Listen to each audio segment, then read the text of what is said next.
Good morning. Orlando finished strong for the end of August, which was a nice surprise for all of us to see. Welcome. I'm Brendan with Homes Orlando for sale, and this is Joseph Dionne with Appli Home Loans, and this is our weekly Orlando housing market. Coming to you on Friday instead of Thursday because we had a mutual client who we had to do some work for. There you go, right? And how'd you like that one picture I sent you? That was That something, was that wasn't it? was that was clean. Things that I don't usually see is septic tanks with the lid off. Thank you. Yes. Oh, and It I needed don't work. think that would have been cleaned out in about 40 years. It was bad. It was bad. But boy, it'll teach you why you do septic inspections. If Yep. you're buying a home with a septic tank, um, it's well worth the it's about $700-800 to do the inspection, but boy is it worth it because you get a clean septic tank. They map out where all your drain fields are, Mm-hmm. which is very important because we ended up with a tree at the corner of one of the drain fields, and the roots are going into the drain field. So there's going to need to be some work done on that drain field. So that's our home buying tip of the day: is you got a septic tank, invest in that inspection. It'll There save you you a lot of money in the long run. Yep. Yep. So anyways, you want to give a quick recap of what's going on with rates over the past week? How are we doing? Yeah, it was. I feel like we're running into a similar trend where, like a month or two ago, I was joking about how the end of the week always ended up being this dump, and rates got way worse at the end. We kind of ran into the last couple of weeks a little bit different. Fridays have typically been the best days for rates in the week, with the start of the week being absolute crap. And we saw that trend again this way. Late Thursday into Friday. Yes, last week rates a lot of improvement based off of some of the news, and then you go into that nice Labor Day holiday weekend, and then Tuesday hits when markets open back up, and it tanks on us. Yeah, it got hit bad. I saw that. A Tuesday pretty morning. aggressive day on rates. And we saw Wednesday continue the trend, Thursday start to level off, saw a little bit improvement through the day, but then a little bit worsening toward the tail end. And today we're seeing rates are looking like we might get some rate improvement over the course of today based off of what I'm seeing pre-market and as markets are kind of rolling in and opening. But the challenge is the damage was done at the start of the week. We are conventional, standard conforming conventional primary residence, national averages are over 6%. Yep. That's where we're at right now. Yeah, I know we had a client who decided now was not the right time to purchase, and immediately saw her rates jump a percentage. Yeah, which we know that when the time frame that she's looking at is because due to some new lease law changes that I've got to do some research on. She's more towards a January, February, but we lost a point, so we've probably lost about $30,000 worth of purchasing power for her. Mm-hmm. Yeah, and that's the hard part is, she was stuck in a rock and a hard place with trying to get out of her lease and but unfortunately it just didn't work for her at the time. And it's like, man, if you were to be looking again today, only a few weeks later, your buying power dropped significantly. Yep. Yeah, I really felt bad for her because I didn't know about this lease law change that apparently happened a year ago. We're going to find out more for everybody on that. Mm-hmm. Is apparently landlords don't have to give a buyout anymore. They can force you to be responsible for payments of the lease to the end of the lease. Wow. And apparently that's a new law that in Florida that passed last year, which we really got to do some research on and find out exactly how that's working for everybody. Mm-hmm. So, but on a good note, let's hop into the numbers. Okay. Because the end of the month actually turned out very well for a lot of sellers. Mm-hmm. And what you see is we actually did a huge jump to 653 homes sold in the last week of August, which is phenomenal because that's basically about 200 homes over what we saw for an average for the 3 previous weeks of August. Yeah. So finished very strong. I think part of that, again, is what we had talked about, which is the interest rates having leveled out. People felt very comfortable in doing the purchase. They didn't feel like they were stretching, because I think we're still sitting down around that 5%. You know, if you were caught it on the right day, you were below that 5% rate. So people still felt like they were in a comfortable situation in buying the home, over where, you know, we've seen them jump again, you know, back up to that 6%. Absolutely. The other thing we're seeing is, and let's show this with the charts, is our median price is really holding pretty steady in the Orlando market. So, oh, hold on a second. I think I got the wrong. Sorry about that.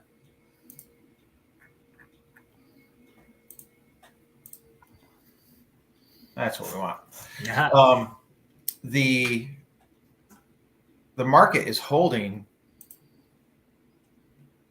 very steady at that just over $400,000 median price for Orlando. And I think what we're going to see is, I think we're going to see some consistency with that, where we're seeing other parts of the country really starting to take some big hits. Yeah. Especially the ones that really exploded. And I think one of the main reasons for that is here, which is our inventory.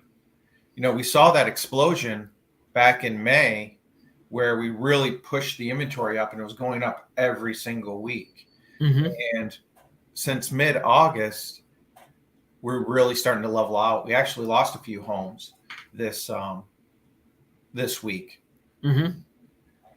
And I think a lot of that is again, you know, you got people who aren't going to move now, because you got the families who've started school. Yep. They're not going to be looking to move. You're starting to come in. You know, I think with the higher interest rates, I think some sellers are pulling back, thinking, I'm not really sure if I want to sell at this time, because they're seeing things not moving as quickly as they were. But for me as a seller, I think what I'm looking at is not just, you know, days on market, but the overall values. And we're still seeing, you know, like we just showed, that median price where it's holding very steady. But I think this is the thing that's making them nervous up here, which is we finally hit a month, 30-day average. Yep. Days on market. So our days on market has continued to grow, growing slowly, but we're hitting that 30 days. And that's, you know, that's really setting that low level of expectations. Hey, it's not going to move right away, you know, but if we market it right, we're going to be able to get it sold within a 30-day time frame. Yeah. So overall, you're looking about 60 days to sell your home. Still, when you look at the overall history of Orlando, that's a really good time frame. Yeah. And you're still getting a good value on the home. You know, condos, we're really in the same ballpark. You know, very consistent number. You know, our number went up 215, just like the homes. You know, they picked up a little bit. End of month, we always love the end of month, because everything tries to get closed in the end of the month. Yeah. And we're seeing the same thing as far as, you know, the price really, you know, we dropped here, but then we had the two guys who sold the 2 really nice units that jumped everybody's price for them. Yep. But then again, you see, you know, consistency, and then the end of the month. End of the month, we take that big jump. So overall, the market is holding steady. You know, a lot of people were afraid that, you know, we were going to see a real big, hard press decline in the market, but Orlando is just holding steady. It's holding its own. You know, I think you're seeing right now, you're seeing bigger drops in Miami and in Tampa than you are in Orlando. And even Jacksonville's seeing a bigger decrease. But Jacksonville, again, they outpaced us on increase. Yep. By quite a bit over what Orlando did. So I think we're in a strong market. I think we're in a good balanced market. Mm-hmm. Our inventory is not crazy, but the number of sellers or the number of buyers we have has decreased to match the inventory. Yeah. I think and I've actually got a couple buyers who haven't found what they're looking for yet. So in that situation, the inventory is not right for them. Mm-hmm. They're very specific on what they're looking for, and we go on every day, we look, and we haven't found anything yet. So we're gonna do a couple unique things. I looked up on the golf course one wants to be on, found the houses along the golf course, mm-hmm. and may take my son out and do some door hangers. Seeing if anybody wants to sell their house. There you go. Right. If he's got that specific, find that client, right? Yep. So I got to talk to Josh, see how much he's going to charge me for that one. They're getting expensive. He's helping me with some of the marketing stuff, and he's 5, 6. He's at 5 right now. He wants to go up to 6. And I'm like, really? Come on. Yeah, come on. Does he put room and board over your head count for anything? Yeah, it doesn't count for anything. He's like, no. It's it definitely is interesting with what we see with the markets, and I do feel like and I've talked to a lot of associates that are in different markets and getting a feel for where they are, and we are kind of like we're in this. I feel like we are balancing out here in the Central Florida market. We're not seeing as crazy of adjustments that other markets have seen. But I think the markets that saw the biggest adjustments were the ones that don't have as much attraction, like things that are going to continue to attract buyers to relocate, to move in a normal market. I think you look at Orlando and Central Florida, you've got the theme parks, you've got the vacation destination, you've got the weather, you've got the state of Florida, you've got the no state tax, you go into all those things, and it kind of continues to build a draw. Whereas I've seen other pockets and talked to associates in other areas, they just saw this pent up demand because there just was no inventory. Yep. And now it's like, now that rates are going up and money's not as cheap, they're dealing with people really don't want to move to the middle of nowhere. So the only thing we have are people in our local market, and if people in our local market don't want to move now because interest rates are higher and prices are so much higher, they're seeing that price come back down. Yep. I think that's where we still have a lot of demand for people coming into the area. Yeah.